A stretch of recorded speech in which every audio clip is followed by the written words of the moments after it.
গিন্নি, এগুলো ভূত নয়, এগুলো হলো কিম্ভূত। যা খাবার বানিয়েছো সব ফেলে দাও। এই খাবার খাওয়ার কোনো দরকার নেই। ঘরে মুড়ি বাতাসা আছে, ওই নিয়ে ঘরে চলে এসো। কি যে হচ্ছে, দূর চাই।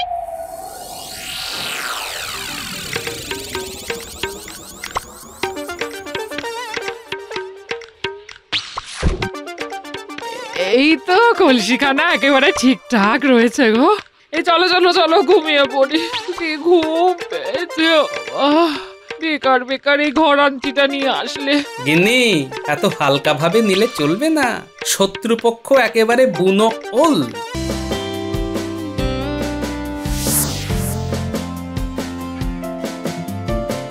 বাবা, মুর্শিদাবাদ রাজবাড়ি তো চেনাই যাচ্ছে না। নবাব তো পুরো রাজবাড়ির ভোল বদল করে দিয়েছেন। আজ নবাব বাহাদুরের জন্মদিন বলে কথা, রাজবাড়ি তো সেজে উঠবেই। ওই যে নবাব বাহাদুর আসছেন। এসো এসো এসো কৃষ্ণচন্দ্র, এসো এসো। জন্মদিনের শুভেচ্ছা আর মন ভরা ভালোবাসা। ধন্যবাদ গোপাল। যাক, কেউ তো একজন আমাকে জন্মদিনের শুভেচ্ছাটা জানালো। আমি তো ভাবলাম তোমরা হয়তো ভুলেই গেছো। বেশ বেশ বেশ, এবারে এসো দেখি আমার সাথে।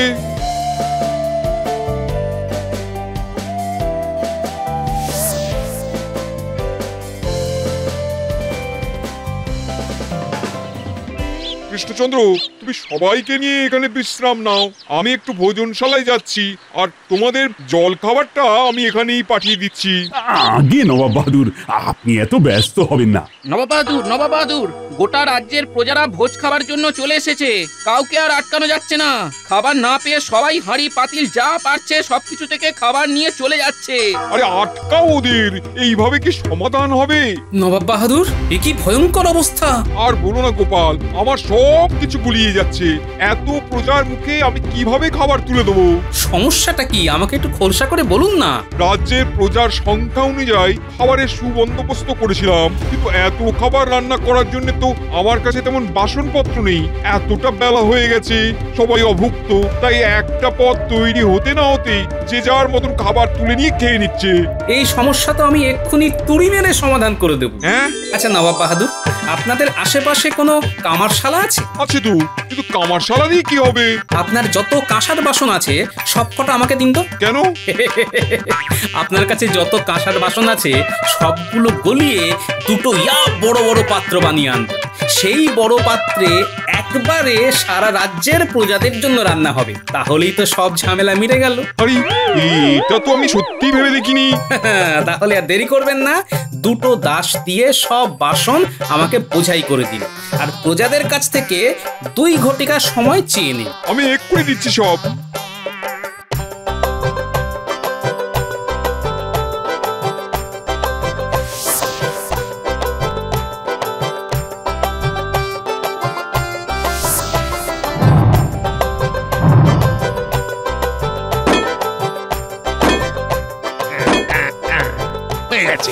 অনেক বড় পাতিল বানিয়ে ফেললে গো কামার। বাবা বাবা, খুব ভালো হয়েছে, খুব ভালো হয়েছে। এই কে আছিস, এই পাতিল দুটোকে তাড়াতাড়ি রাজবাড়িতে নিয়ে চল।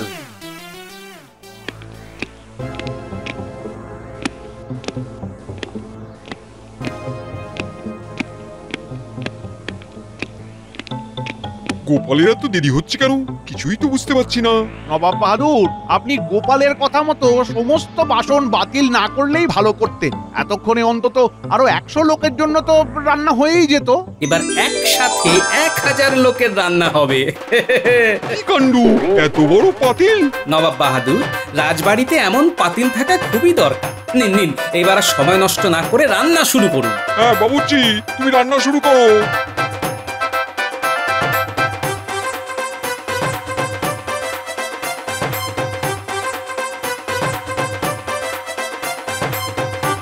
নবাব বাহাদুর, রান্না তো প্রায় শেষের পথে। আপনি প্রজাদেরকে ভোজন গ্রহণের জন্য বসতে বলুন। হ্যাঁ, রান্না হয়ে গেছে, কিন্তু খুব ভালো কথা। উজির, আর দেরি করো না, প্রজাদের ভোজনে বসতে বলো। আগে জাহাপানা।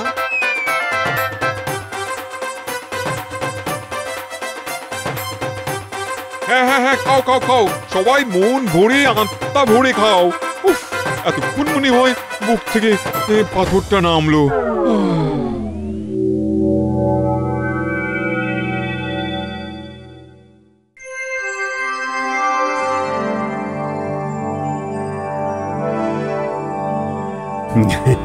জাহাপানা, খুব সুন্দরভাবে আপনার জন্মদিন উদযাপন করলাম। এইবার তাহলে আমাদের বিদায় দিন। এই সব কিছুই হয়েছে তোমাদের গোপালের জন্য।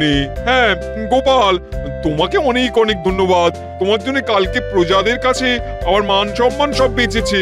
এমন করে বলবেন না মহারাজ। কৃষ্ণচন্দ্রের প্রতি আমার যেমন একটা কর্তব্য আছে, তেমনি মুর্শিদাবাদের নবাবের জন্য তো আমার একটি কর্তব্য রয়েছে। সত্যি গোপাল, তুমি শ্রেষ্ঠ। শ্রেষ্ঠ না ছাই। তবে হ্যাঁ, আমি কিন্তু খালি হাতে তোমাকে ফেরাবো না। আমার তরফ থেকে একটি বিশাল কলসি তোমার জন্য উপহারে থাকলো। এই কে আছিস, কলসিটা নিয়ে আয়। আরে এটা কি হলো? গোপাল বুদ্ধি করে নবাবের থেকে একটা উপহার পেয়ে গেল। না না না না না না, এটা তো হতে দেওয়া যাবে না। মহারাজের কান ভাঙাতে হবে, মহারাজের কান ভাঙাতে হবে।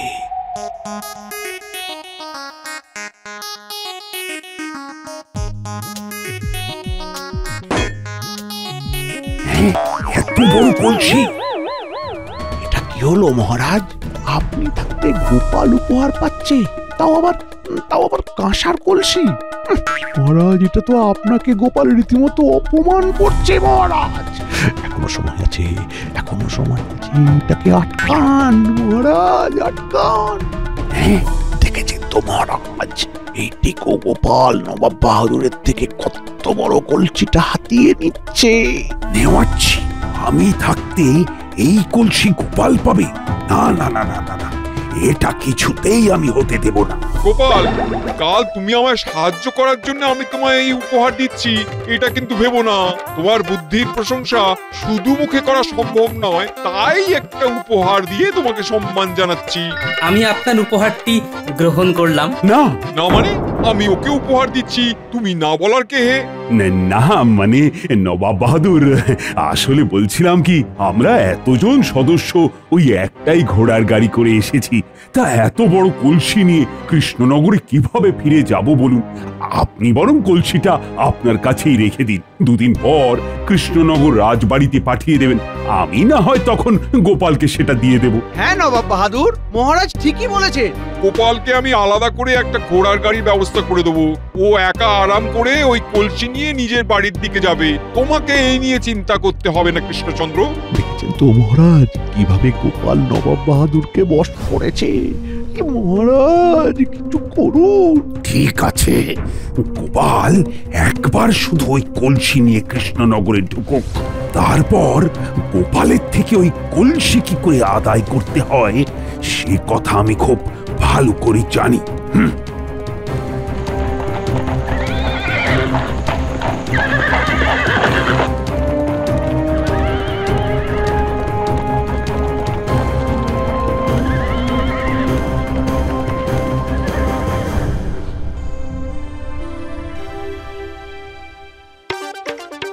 বাপ রে বাপ, এত বড় কলসি তো আমি জন্মেও দেখিনি গো। এটা হলো গোপালের বুদ্ধির পুরস্কার, বুঝলে? বলছিলাম, এই এত বড় কলসি তো আনলে, এই কলসি ভর্তি করে চাল রাখলে কেমন হয়? শখখানা তো মন্দ নয়। এমনি কলসিটা এত বড় যে এটাকে সদর দরজা দিয়ে বাড়ির ভেতরে নিতে পারছি না, এদিকে সেটাই কিনা উনি চাল রাখবেন। আর এত বড় কলসিতে চাল রাখতে গেলে কম চাল লাগবে বলে তোমার মনে হয়? আমি সারা বছর যা মাইনে পাই তা দিয়েও আমি এই ঘোড়া পূর্ণ করতে পারবো না গিন্নি। ও, তাহলে কলসিটা কি এভাবেই পড়ে থাকবে? চোর এসে যদি চুরি করে নিয়ে যায়? এতই সহজ। যতদিন না দরজা কাটিয়ে কলসিটা বাড়ির ভেতরে নিতে পারছি, ততদিন কলসিটা এখানে শিকল আর তালা দিয়ে বেঁধে রাখবো। হাতে টাকা কড়ি এলে দরজাটার ব্যবস্থা করতে হবে। এবার যাও দেখিনি, ঘর থেকে একটা তালা আর শিকল নিয়ে এসো।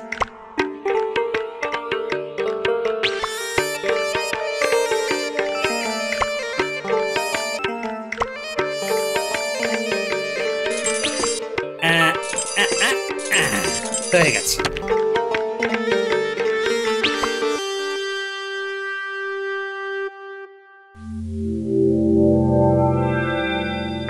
গোপাল, নবাবের থেকে কলসি পেয়ে কেমন লাগছে? খুব খুশি হয়েছি, আপনার বৌমাও খুব খুশি হয়েছে। তবে ঘোড়াটা এতই বড় যে সদর দরজা দিয়ে বাড়ির ভেতরে নিতে পারছি না। হ্যাঁ, তাহলে ঘোড়াটা কি করলি? ওই বাড়ির সামনে একটা গাছের সাথে শিকল দিয়ে বেঁধে রেখেছি।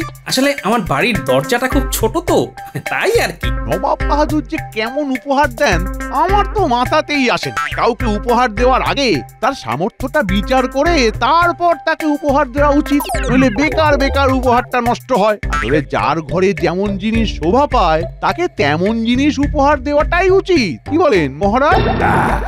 একেবারে ঠিক বলেছ মন্ত্রী। গোপালের ঘরে তো ওই কলসি শোভাই পায় না। গোপালের ব্যবহারের যোগ্য কোনো উপহার দেওয়া উচিত ছিল। ব্যাপারটা কি মহারাজ, হঠাৎ এভাবে কথা বলছো কেন? তাহলে মহারাজ আমি আপনাকে একটা উপায় দিতে পারি। কি উপায়? আপনি গোপালের থেকে ওই বড় কলসিখানা নিয়ে নিন, আর তার বদলে গোপালকে একটা ছোটখাটো কলসি দিয়ে দিন, যেটা আসলে গোপাল ব্যবহার করতে পারবে। কারণ ওই বড় কলসি আপনার এই রাজ বাড়িতেই শোভা পায়, গোপালের ওই চালের বাড়িতে নয়। ঠিক বলেছ মন্ত্রী, এই জন্যই তোমাকে এত ভালো লাগে। তাহলে মহারাজ আমি লোক পাঠিয়ে গোপালের বাড়ি থেকে কলসিটা আনার ব্যবস্থা করি। হ্যাঁ হ্যাঁ হ্যাঁ হ্যাঁ, করে ফেল করে ফেল। দাঁড়ান মহারাজ, তোমার আবার কি হলো? ওই উপহার আমি আপনাকে দিতে পারবো না, ওটা আমার প্রাপ্য অধিকার। আমি আমার বুদ্ধির পরীক্ষা দিয়ে ওই পুরস্কার লাভ করেছি মহারাজ। বুদ্ধি না ছাই, ছোট ছোট কতগুলো পাতিলকে গলিয়ে বড় পাতিল তৈরি করে এনেছো। এতে আবার কোন বুদ্ধির পরিচয় মিলেছে তোমার? মহারাজ, কোনোভাবে কি আপনার আমার প্রতি হিংসা হচ্ছে? আমি তোমাকে দেখে হিংসা করবো কেন? না, আসলে আমার মাথায় এত বুদ্ধির ভান্ডারের জন্য আমি নবাবের থেকে উপহার পাচ্ছি, তাই ভাবলাম আর কি। তাই শোনো গোপাল, তোমার থেকে 10 গুণ বেশি বুদ্ধি আমার মাথায় আছে। তাই? হ্যাঁ তাই। ঠিক আছে মহারাজ, চলুন তাহলে একটা খেলা খেলি। কি খেলা? বুদ্ধির খেলা মহারাজ। বুদ্ধির খেলা? সেটা আবার কি? দেখুন মহারাজ, আমার কাছে কলসিটা আছে, এটা আমি নবাব বাহাদুরের থেকে বুদ্ধি করে অর্জন করেছি। এবার আপনি একদিনের মধ্যে বুদ্ধি করে আমার থেকে কলসিটা অর্জন করে দেখান তো দেখি। আপনি যদি একটা রাত বুদ্ধি করে কলসিটা থেকে আমাকে আলাদা করতে পারেন, তাহলে আমি বুঝবো আপনার মাথায় বুদ্ধি আছে, আর আমি খুশি মনে আপনাকে ওই কলসিটা উপহার হিসেবে দিয়ে দেব। এটা আবার কোনো ব্যাপার? বেশ, তবে একটা কথা মনে রাখবেন মহারাজ, আপনি যদি হেরে যান তাহলে ওই ঘোড়া ভর্তি চাল আর ঘোড়াটা আমার বাড়ির সদর দরজা দিয়ে বাড়ির ভেতরে ঢোকানোর ব্যবস্থা আপনাকে করে দিতে হবে। মনে থাকবে তো মহারাজ? আরে হ্যাঁ হ্যাঁ, মনে থাকবে, মনে থাকবে। মহারাজ চিন্তা করবেন না, আমাদের কাছে অনেক যন্ত্র আছে। ওর ওই জং ধরা শিকল কাটতে আমার এক মুহূর্ত সময় লাগবে না। কিন্তু মন্ত্রী, একটা সমস্যা আছে। কি মহারাজ? দেখো, গোপাল তো সারাদিন ধরেই ঘোড়াটা পাহারা দেবে। ও যা চালাক, ওই ঘোড়াটা এক মুহূর্ত কাজ ছাড়া করবে না মন্ত্রী। দিক না কেন, এটা তো আমাদের পক্ষেই ভালো হবে। মানে? গোপাল সারাদিন ধরে কলসিটা পাহারা দেবে আর ক্লান্ত হয়ে গভীর রাতে ঘুমিয়ে পড়বে, আর সেই সুযোগে ঘোড়াটা আমরা সরিয়ে আনবো। হ্যাঁ, এটা ঠিক, কিন্তু রাতেও যদি না ঘুমোই? তাহলে তো ঘুমের পুড়িয়া আছেই মহারাজ, সেটা আমি ঠিক কায়দা করে ওদের খাওয়ারের সাথে মিশিয়ে দেব, তাতেই দুজনেই ঘুমিয়ে উপকার।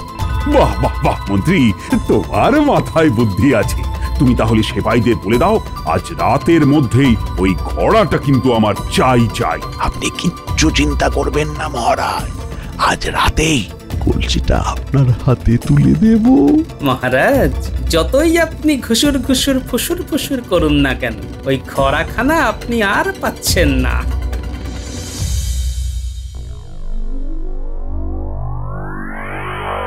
হ্যাঁ গো, কি গো?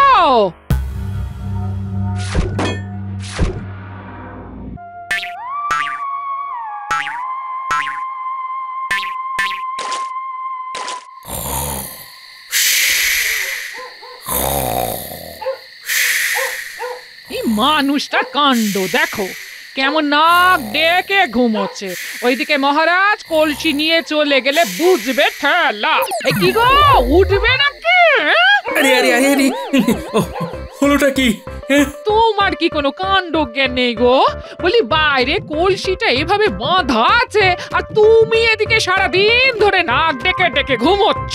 মহারাজ যদি কলসিখানা তুলে নিয়ে যায় তখন কি হবে? যা কাজ হবে এখন হবে। তুমি যে কি বলো না, আমি কিছুই বুঝি না। তোমার অত বুঝে কাজ নেই। না নাও চলো, খেতে দেবে চলো। এসো। এ কি খাবারগুলো এভাবে আলগা করে কে রাখলো? কি বলছো? খাবারগুলো তুমি ঢেকে রেখেছিলে? আরে আমি তো এক্ষুনি রান্না করে খাবার দাবার সব ঢেকে ঢুকে তারপর তোমাকে ডাকতে গেলাম। কি ভুতুরে কাণ্ড দেখো তো। আচ্ছা এই ব্যাপার। গিন্নি, এগুলো ভূত নয়, এগুলো হলো কিমভূত। যা খাবার বানিয়েছো সব ফেলে দাও। এই খাবার খাওয়ার কোনো দরকার নেই। ঘরে মুড়ি বাতাসা আছে, ওই নিয়ে ঘরে চলে এসো। কি যে হচ্ছে, দূর চাই।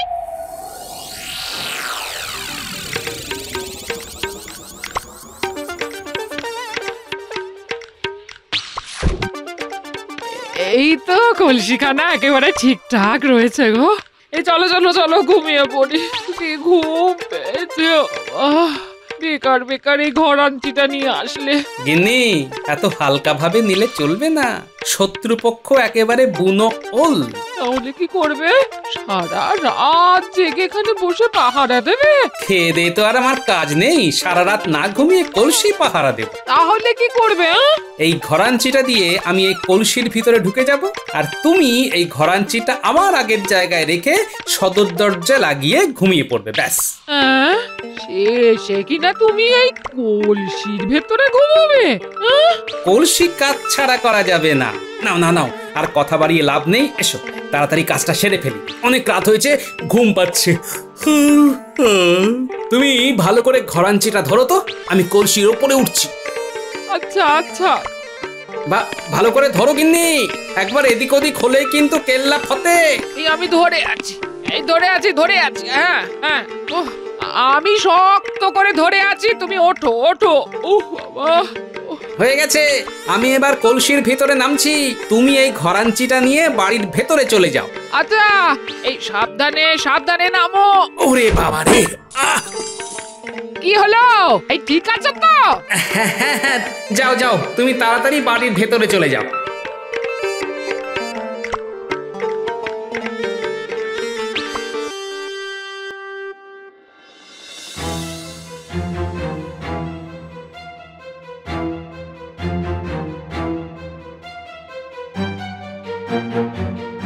এই তোরা সবাই এইবার কলসিটার তালা আর শেকলটা ভাঙার চেষ্টা কর। কিন্তু মন্ত্রী মশাই, গোপাল দাদা জেগে যাবে না তো?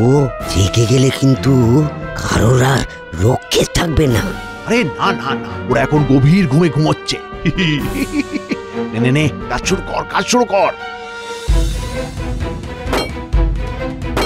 কি হলোটা? একটা তালা আর একটা শিকল ভাঙতে এতক্ষণ সময় লাগে? গোপাল দাদা এই তালাতে এত প্যাঁচ লাগিয়েছে যে কোন দিক দিয়ে শুরু আর কোন দিক দিয়ে শেষ কিছুই তো বুঝতে পারছি না। এই গোপালটা পেটে পেটে যত প্যাঁচ, ওর শিকলেও ততখানি প্যাঁচ। চল, এভাবে ঠুকঠাক করে হবে না, জোরে ঘা মারতে হবে, জোরে। কিন্তু ঘা মারলে যে আওয়াজ হবে, সেই শব্দে যদি গোপাল দাদা ঘুম ভেঙে যায়? কিচ্ছু ঘুম ভাঙবে না, যেটা বলছি সেটা কর। আরে এই তো শিকলটা খুলে গেছে। দেখলি তো আমার কত বুদ্ধি। নে নে নে নে নে, এবার সবাই মিলে তাড়াতাড়ি কলসিটা কাঁধে তুলে নে।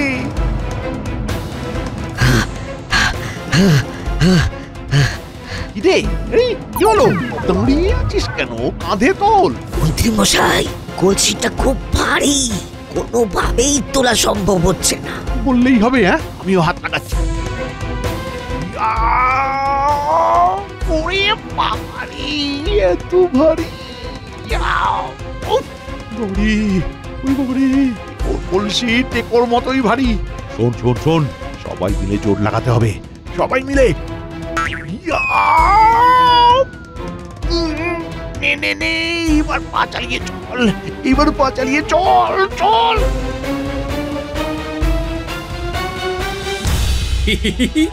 ভালোই হেলানির দুলুনি খাচ্ছি। যাক, এবার একটু ঘুমোনো যাক।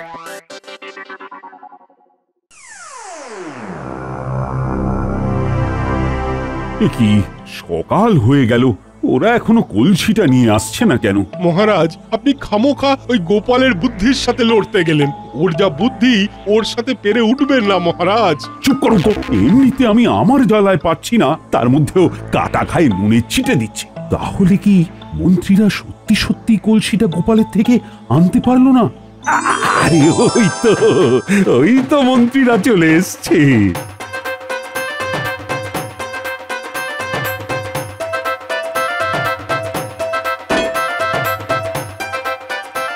রাজ, মহারাজ, কলসিটা যা ভারী, এটা আনতে আমাদের অবস্থা শেষ। ঠিক আছে ঠিক আছে, আয় কে আছিস, ওদের একটু জল দে। না না না, জল পান করো। যাক বাবা, তোমরা যেভাবেই হোক কলসিটা তো নিয়ে এসেছো। কি এটা কি হচ্ছে? বাবারে, আরে এটা কি হচ্ছে? এটা তো মনে হচ্ছে ভুতুরে কলসি। এসে কিনা এটা একটা ভুতুড়ে কলসি। ওরে বাবারে, ভূত ভূত ভূত ভূত ভূত।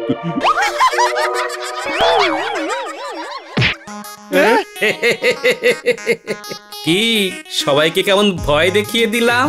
গোপাল, তুমি? মহারাজ, আপনি যে এত ভীতু সেটা তো আমার আগে জানা ছিল না। এই গোপাল, আমার সাথে তুমি মস্করা করছো? না তো, আমি তো বুদ্ধির খেলা খেলছি, যেই খেলায় আপনি হেরে গেছেন আর আমি জিতে গেছি। কলসিটা যাতে কাজ ছাড়া না হয় সেই কারণে তুমি কলসির ভেতরে সারা রাত ঢুকেছিলে। মন্ত্রী মশাই, ওজনটা একটু বেড়েছে না? তার মানে আমরা এতক্ষণ তোমাকে টেনে টেনে নিয়ে আসলাম গোপাল। তোমার মাথাটা কেমন ভনভন করে ঘুরছে, ভনভন করে ঘুরছে গোপাল। একটু সামলে মন্ত্রী মশাই। বাবা গোপাল, সত্যি তোমার এলেম আছে। তোমার বুদ্ধির কাছে আমার শত শত কোটি প্রণাম। তাহলে মহারাজ, মনে আছে তো? মনে আছে মনে আছে, আমি কথা দিচ্ছি, আমি নিজে দাঁড়িয়ে থেকে ওই কলসি তোমার বাড়ির সদর দরজা দিয়ে প্রবেশ করিয়ে কলসিটি চালে পূর্ণ করার ব্যবস্থা করে দেব। আর এটা তো তোমার প্রাপ্য গোপাল। ধন্যবাদ মহারাজ। ধন্যবাদ তোমাকে আমাদের এই রকম উচিত শিক্ষা দেবার জন্য। সত্যি গোপাল, বুদ্ধির দিক থেকে তোমাকে কেউ হারাতে পারবে না।